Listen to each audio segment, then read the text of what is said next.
Hello दोस्तों, welcome to एडुटाइम money India. इस video में हम सीनियर सिटीजन्स और रिटायर्ड इंडिविजुअल्स के लिए एक बेस्ट स्कीम डिस्कस करने वाले हैं, जिसमें गवर्नमेंट की बैकिंग भी है, प्लस बहुत ही अट्रैक्टिव इंटरेस्ट रेट आपको ऑफर किया जाता है। इस स्कीम में इन्वेस्ट करके आप रेगुलर इनकम प्राप्त कर सकते हैं। तो इस वीडियो में हम सीनियर सिटीजन सेविंग स्कीम के सारे फीचर्स डिस्कस करेंगे और लास्ट में देखेंगे कि आप कितनी इन्वेस्टमेंट करके कितनी रेगुलर इनकम प्राप्त कर सकते हैं, यानी कि कितना इंटरेस्ट अर्न कर सकते हैं। तो चलिए शुरू करते हैं। अभी जो लेटेस्ट बजट आया था 2023 का, उसमें एक अनाउंसमेंट की गई। पहले इस स्कीम में इन्वेस्टमेंट की लिमिट 15 लाख हुआ करती थी और इस बजट के बाद अब फाइनेंशियल ईयर 2023-24 से इसकी लिमिट बढ़ाकर 30 लाख कर दी गई है, यानी कि अब कोई भी इंडिविजुअल 30 लाख रुपए तक इसमें इन्वेस्ट कर सकता है।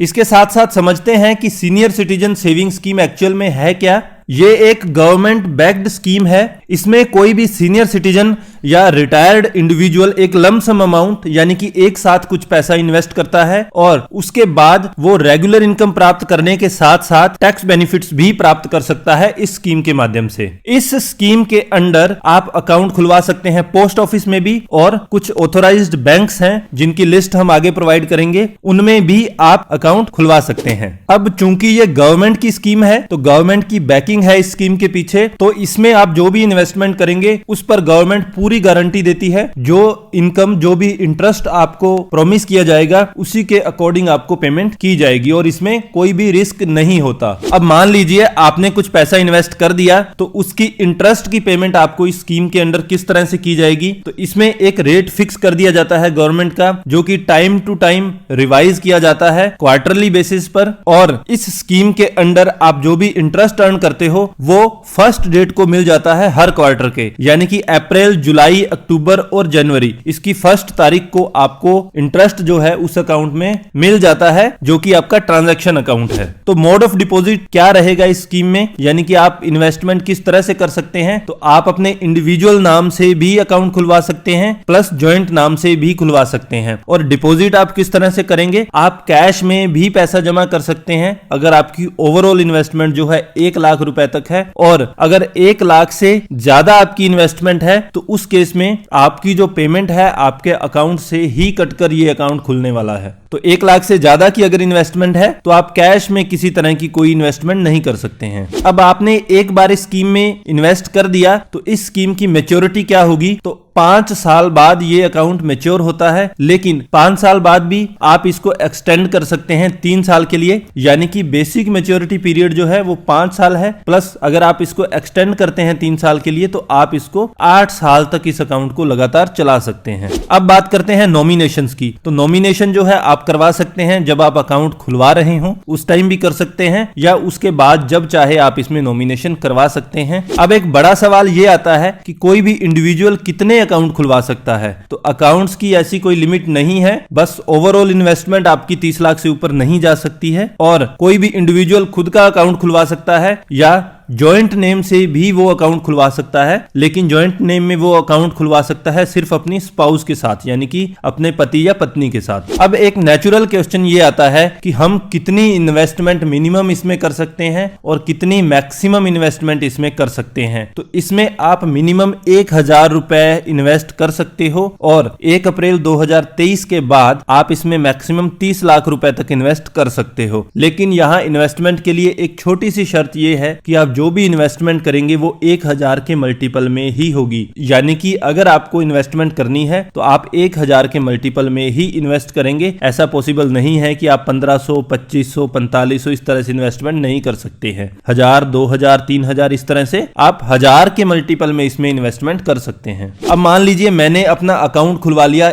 ए ब्रांच में या ए बैंक में, तो मैं उसको क्या ट्रांसफर करवा सकता हूं। अब ये अकाउंट बैंक्स में भी खुलते हैं और पोस्ट ऑफिस में भी खुलते हैं, तो आप बैंक में तो इनको आपस में ट्रांसफर करवा ही सकते हैं, लेकिन अगर आप बीच में चाहें तो अपना अकाउंट पोस्ट ऑफिस से किसी बैंक में भी ट्रांसफर कर सकते हैं, और किसी बैंक से आप अगर चाहें तो इसको पोस्ट ऑफिस में भी ट्रांसफर कर सकते हैं। अब मान लीजिए हमें इन्वेस्टमेंट के बाद अचानक से पैसों की जरूरत पड़ जाए और हम इस अकाउंट को बंद करवाना चाहते हैं, तो उस केस में प्री मैच्योर क्लोजर आप करवा सकते हैं या नहीं। तो इसमें आप प्री मैच्योर क्लोजर करवा सकते हैं 1 साल पूरा होने के बाद, लेकिन अगर आप ये प्री मैच्योर विड्रॉल करवाना चाहते हैं 1 साल से पहले, तो उस केस में आप पर कोई भी चार्जेस आपको पे नहीं करने हैं, लेकिन आपको यहां पर कोई भी इंटरेस्ट पेमेंट भी नहीं होगी अगर आप 1 साल से पहले इस अकाउंट को बंद करवाते हैं। और आपको क्वार्टरली बेसिस पर जो पीछे इंटरेस्ट पे हो चुका है उसकी भी रिकवरी बैंक यहां कर लेगा। लेकिन 1 साल के बाद यानी कि 1 साल से 2 साल के बीच अगर आप इसमें प्री मैच्योर विड्रॉल करवाते हैं तो उस केस में आपको 1.5% पेनल्टी लगेगी, जो कि आपके प्रिंसिपल अमाउंट पर लगेगी। इसके साथ साथ अगर आप प्री मैच्योर विड्रॉल करवाते हैं 2 साल के बाद और 5वें साल के बीच में, तो उस केस में आपको ये प्री मैच्योर पेनल्टी जो है वो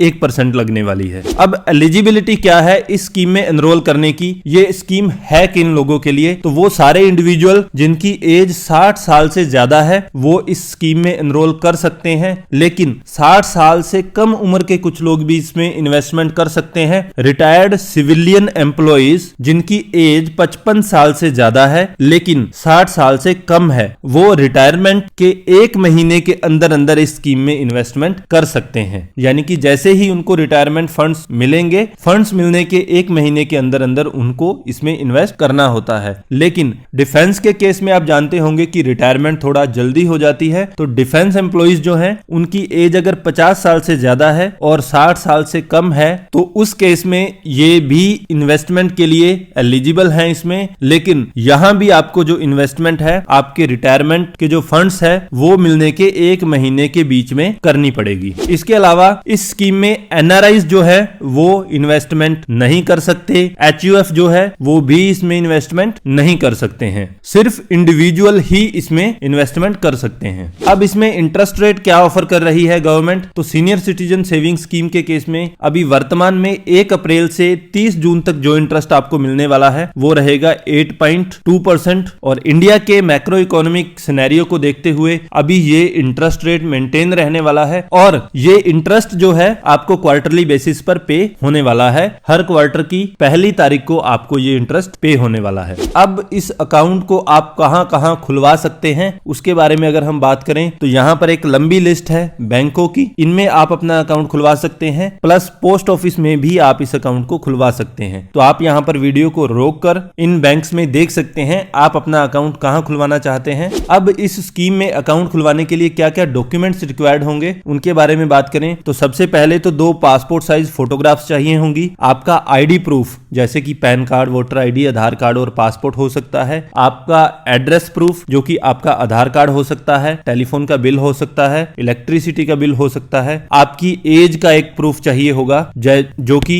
आपका पैन कार्ड, वोटर आईडी, आपका कोई बर्थ सर्टिफिकेट या कोई सीनियर सिटीजन कार्ड हो, आप इसका प्रयोग कर सकते हैं। ये सारे डॉक्यूमेंट आपको सेल्फ टेस्ट करने हैं। इनके साथ साथ आपको एक एप्लीकेशन फॉर्म भरना है और उस फॉर्म को आपको सबमिट करना है बैंक को या पोस्ट ऑफिस को जहां भी आप इस अकाउंट को खुलवा रहे हैं। अच्छा इंटरेस्ट ऑफर करने के साथ साथ इस स्कीम में आप टैक्स बेनिफिट्स भी प्राप्त कर सकते हैं। सेक्शन 80C के अंडर यहां भी आप डिडक्शंस क्लेम कर सकते हैं 1.5 लाख रुपए तक। यहां पर एक इंपॉर्टेंट चीज ये है कि आपको जो भी इंटरेस्ट पे होने वाला है इस स्कीम के अंडर वो आपको पे होगा टीडीएस काटकर। बैंक आपका टीडीएस काटना शुरू कर देते हैं सीनियर सिटीजन के केस में अगर आपकी जो इंटरेस्ट इनकम है वो किसी भी फाइनेंशियल ईयर में 50,000 से अगर ज्यादा चली जाती है तो उस केस में बैंक आपका टीडीएस काटना शुरू कर देते हैं। ये टीडीएस आपका 10% के हिसाब से कटना शुरू हो जाता है। लेकिन अगर आपकी ओवरऑल इनकम जो है इनकम टैक्स के दायरे में नहीं आती उस केस में आप बैंक में अपना फॉर्म 15H सबमिट कर दें और बैंक आपका टीडीएस नहीं काटेगा। तो समरी इस पूरी स्कीम की यही है। सीनियर सिटीजन्स के लिए एक बहुत ही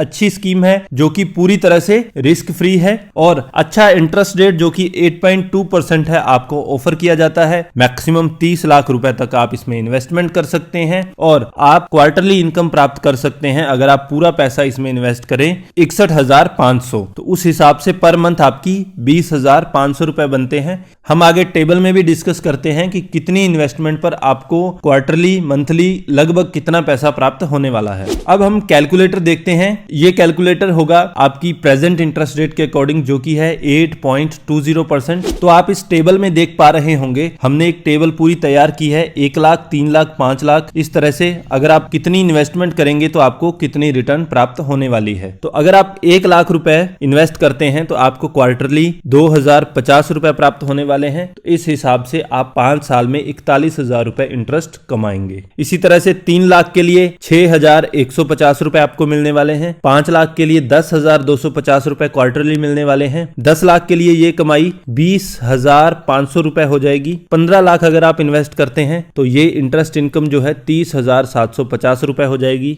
20 लाख इन्वेस्ट करने पर आपकी जो इंटरेस्ट इनकम है 41,000 रुपए क्वार्टरली हो जाएगी। इसी तरह से 25 लाख अगर आप इन्वेस्ट करते हैं तो 51,250 रुपए इंटरेस्ट इनकम हो जाएगी, और अंत में मैक्सिमम लिमिट जो है 30 लाख रुपए, अगर आप इतना इन्वेस्ट करते हैं तो आपको क्वार्टरली प्राप्त हो जाएंगे 61,500 रुपए। तो मैक्सिमम इन्वेस्टमेंट करने पर आपको अगर इसका मंथली एवरेज निकालें तो वो 20,500 रुपए होता है, और पूरे टेन्योर में 5 साल का हमने टेन्योर लिया है, यहाँ 8 साल का नहीं लिया है, पूरे 5 साल के टेन्योर में आप इंटरेस्ट के रूप में 12,30,000 रुपए प्राप्त करेंगे। तो आपको किसी भी तरह के दूसरे कैलकुलेटर की आवश्यकता नहीं पड़ेगी, आप इस टेबल का स्क्रीनशॉट ले सकते हैं, यहां से आपको एक कंप्लीट ओवरव्यू मिल जाएगा कि कितनी इन्वेस्टमेंट पर आपको कितना इंटरेस्ट मिलने वाला है क्वार्टरली। यहां मैं एक बार फिर से क्लैरिफाई कर देता हूं कि आपको जो इंटरेस्ट है वो क्वार्टरली बेसिस पर मिलने वाला है। इस स्कीम के अंडर हर क्वार्टर की पहली तारीख को आपको इंटरेस्ट पेमेंट होने वाली है। आई होप ये वीडियो आपके लिए इंफॉर्मेटिव रहा होगा। अगर आपको हमारा वीडियो अच्छा लगा तो please like and share the video and don't forget to subscribe the channel. Thank you so much.